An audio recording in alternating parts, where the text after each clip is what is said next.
Olá, finda-se este dia. É bom nos reencontrarmos, especialmente quando vamos chegando ao final de mais um ano, pela graça de Deus, e eu quero aqui render graças a Deus, fonte de todo bem, e agradecer a você que também, durante todo este ano, nos acompanhou, compartilhou nossas mensagens, orou por esse ministério, esteve conosco, partilhando as verdades, as promessas que nos vêm pela palavra de Deus.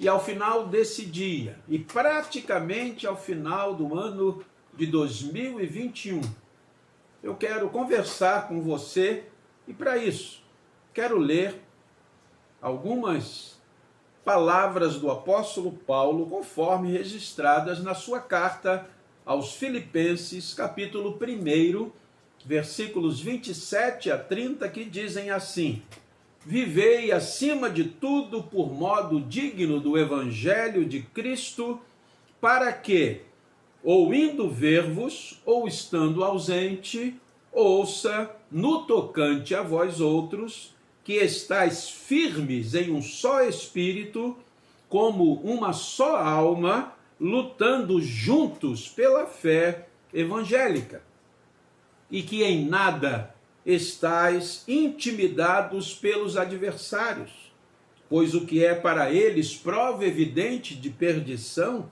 é para vós outros de salvação, e isto da parte de Deus. Porque vos foi concedida a graça de padecerdes por Cristo, e não somente de crerdes nele, pois tendes o mesmo combate que vistes em mim, e ainda agora ouvistes que é o meu. Que palavras abençoadoras e adequadas ao tempo de hoje, a esse final do ano de 2021 e no limiar do ano que se aproxima. E o apóstolo Paulo nos fala, ainda hoje, sobre como e por que devemos viver. E ele começa dizendo: vivei acima de tudo. E a expressão no grego, na língua original em que o Novo Testamento foi escrito, a expressão no original significa portai-vos, vivei. Diz respeito a comportamento, a como devemos nos relacionar. E ele diz: vivei acima de tudo por modo digno do evangelho de Cristo. Não de qualquer evangelho, desse evangelho que anda por aí, evangelho do vale tudo, do pode tudo, do tem nada a ver. Não.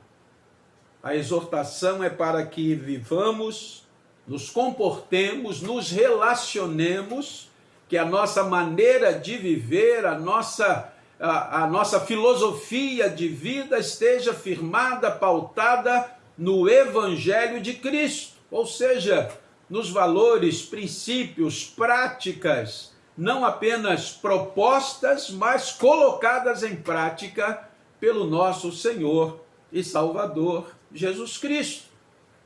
E o apóstolo Paulo, na segunda parte do versículo 27, nos fala de firmeza, de unidade na defesa da fé evangélica. Não apenas crermos, exercermos a nossa fé em Cristo, mas defendermos a nossa fé em Cristo diante das ameaças, dos ultrajes, dos deboches, enfim, dos desafios que nos são propostos pelo mundo. E no versículo 28, o apóstolo diz: e que em nada estáis intimidados pelos adversários. Era outra coisa que Paulo queria ouvir a respeito dos nossos irmãos filipenses. E queira Deus que seja ouvida também a nosso respeito, que não estamos intimidados pelos nossos adversários, porque nós sabemos em quem temos crido. nós sabemos que Deus peleja por nós, que Ele nos fortalece, que Ele nos habilita, que Ele nos capacita, a fim de que possamos enfrentar esses desafios, resistindo a essas ameaças, resistindo aos nossos adversários, sem qualquer intimidação, sem qualquer temor ou tremor.